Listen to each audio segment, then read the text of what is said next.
Hey, you know, if you've watched my channel for any time at all, you know that I'm an advocate of getting the ball out there really far off the tee. It's a lot of fun to do, and it helps lower your score too. But it's not just done by brute force or sheer clubhead speed. You know that I like to go about it smartly or efficiently too. Since the average golfer is missing about 30 yards off of where they should be driving the ball given their clubhead speed, I'm going to show you where to find that 25 or 30 missing yards. And it's just going to be by modifying one thing. So if you want to find out what it is, then keep watching.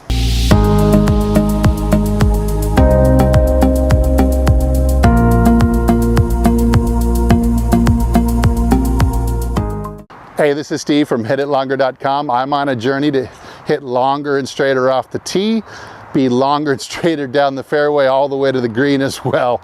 So if that's your journey too, I hope you'll consider liking this video, hitting the subscribe button, coming back for more. So today we're talking about a really important measurement or modifier in your swing that quite frankly is not very easy to measure. I mean, you've got to have a good launch monitor to do it. But you can use these tips I'm going to give you to help improve your angle of attack, and get it more closer to optimal, and so that you can pick up to 25 or 30 yards. So I want you to consider this chart I've put up here on the screen in the corner. Where do you fall on that in terms of miles per hour? Are you 90 or 85? Maybe you're 105. But whatever you are, you can find that level here on this chart, and you can see the difference between hitting either downwards 5 or level, or hitting upwards 5. And some people I know who mostly in long drive often hit up on the ball even more than 5. I've seen up to 9 and 10 degrees upwards strike, which might net you even more yardage than this chart even shows. You look at this and you think, well, I can get up to 20, 25, 30 more yards. That's the equivalent, let's say 25 yards, that would be the equivalent of, say, 9 miles an hour of clubhead speed. So wouldn't it be a lot easier just to figure out how to modify this one thing, and then you don't even have to do swing any harder or faster, or even train to swing any faster. It's kind of the easier way to do it, just by becoming more efficient. So let's look at some ways that you're going to increase your angle of attack. So the first couple tips I'm going to give you are right at address. So in other words, you can really screw up your normal or your tendency to get an angle of attack before you've even pulled back the club. The first one here is the way the shoulders are going to line up. Really, really important for a lot of different reasons. But I want to show you, if you're lining up level like this, you see the stick is level right now, and it's pointing off to the left. If you have either one of these or both, you're definitely going to have a tendency to hit more down and across on the ball, and that's going to lose you distance. As opposed to, if I can get this club's shoulder squared up like this, with maybe just a little bit of tilt where my right shoulder is set slightly below the left. See how the stick is now pointing upwards a little bit.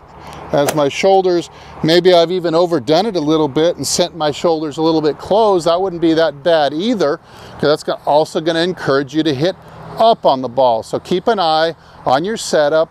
Check it in the mirror every so often and make sure that you're not sneaking into an over-the-top leftwards shoulders. Another huge thing you can do to affect your angle of attack more in the positive direction is by getting that ball position much more forward. See, some people play it more towards the center of their stance, which is a complete disaster for trying to get distance.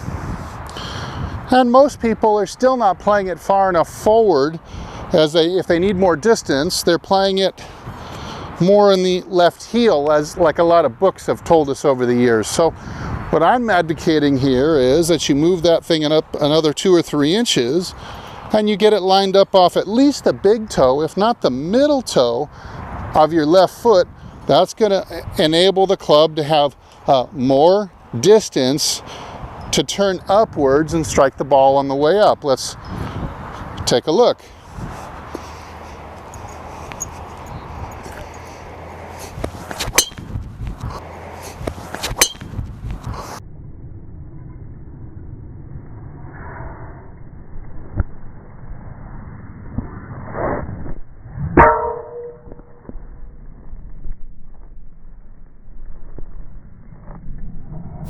Now, a third idea that's going to help you hit more up on the ball and therefore get more distance out of your drives without even increasing your effort or club head speed, that's to make sure that you have a good side tilt as you're coming into impact.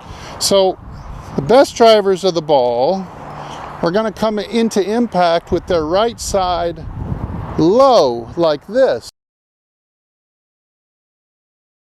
as if we're trying to come in and skip a rock or throw a ball submarine style. See how much higher my left shoulder is and my right shoulder is low this way. The way you're going to do that, I wouldn't advocate doing that by putting my head back over my right foot. It's going to tend to keep my weight back, and while I might hit upwards on it, I'm not going to be able to get a good weight shift, weight transfer, so my speed is going to suffer. But instead, you'd keep your head centered between your feet. As you get your belt buckle laterally a good 6 or 7 inches out in front of your chin to where I can brace all of my weight on my left foot and pick the right foot up and just balance. Now you see this natural tilt I've got. You know, there's a lot of demonizing a lateral shift, as some people teach that you're just supposed to spin like this. Now, I don't advocate that. I don't think it's good for your back, and I don't think it's good for power either. That would be like the equivalent of stepping towards first base as you tried to pitch home. Nobody would do that in the major leagues.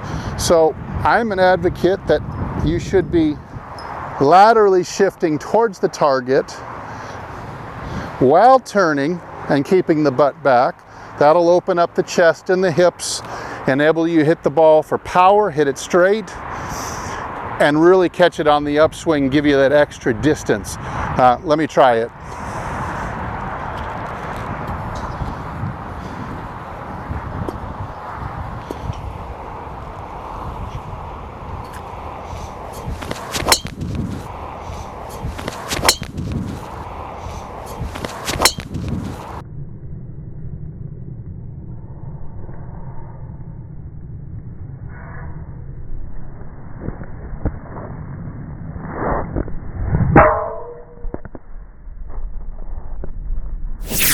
Now, a fourth idea that you can do to ensure that you are raising your angle of attack is to make sure that you are starting to throw the club head from back here and not try to delay the uncocking of the wrists, which will only make you hit steeply down into the ball with an open face where you'd have to start to flip it this way. But if you try to wait and you try to preserve this angle, you're never going to catch up in time. You're going to hit with the forward leaning club.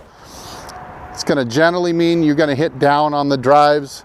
They're not going to go as far. Let's take a look at one where I am throwing it from shoulder high, almost from the top of the swing.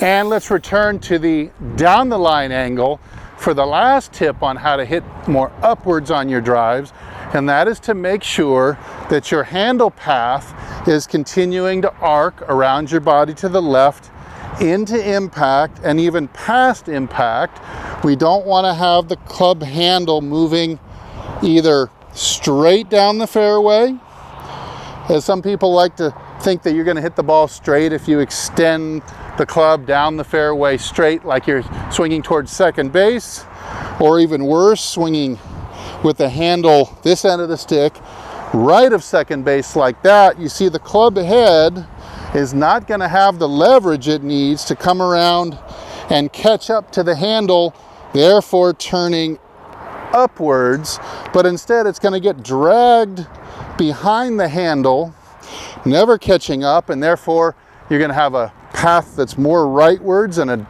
angle of attack that's less positive. So instead of that,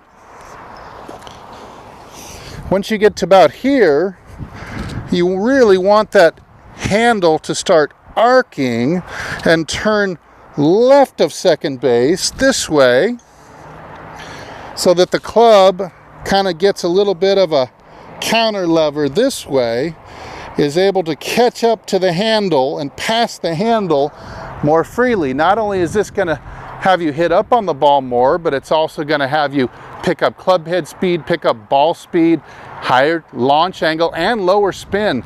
So this last one is really a bonus tip. Want to make sure, again, that once you get into this position, that the hips continue to turn and the arms follow it, so the handle of the club breaks left of second base, continues to arc around this way until it disappears behind the body.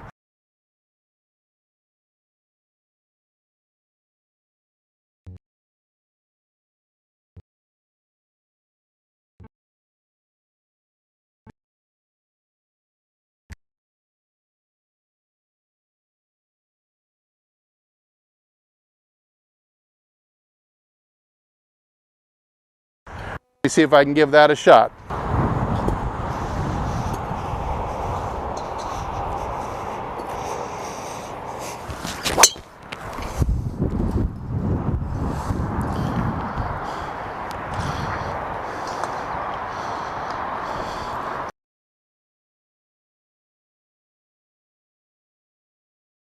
So again, if you're missing some yardage, you're swinging fairly fast and yet you don't think you're getting the distance that you think you should be, rather than trying to up your club head speed and just raise that and still be equally inefficient, instead you can just try to become a little bit more distance efficient, and this is really a good place to start. Use these 5 ideas, maybe just work on them one at a time at your comfort level. Start incorporating them into your driving range routine, and eventually they'll start showing up out on the course, and hopefully you'll be able to squeeze some more yardage out of your drives, even though you're not necessarily trying any harder or swinging any faster. Now there's a couple of caveats to this. As your angle of attack increases, let's say you've been really good at it and you've increased it upwards more, 3 or 4 degrees, maybe you've gone from downwards 2 to upwards 2. A couple of things you're going to need. Number one, a higher tee, because now you need room to access the dimples underneath the equator of the ball as you come upwards. And the second thing is you're also going to have to do a little fine tuning of your driver loft, as now you're hitting upwards, you're going to be launching it higher, so that you don't start hitting it too high with too much spin. Now you have the luxury to bring the loft of your club head down, maybe 1 or 2 degrees. That's going to help lower the spin, and that's what's primarily going to get you out there farther. So, hey, I hope this really helps. Please like and subscribe, leave a comment down below, and as usual, if I don't see you in the next video, I will see you longer and straighter down the fairway. Everybody stay well.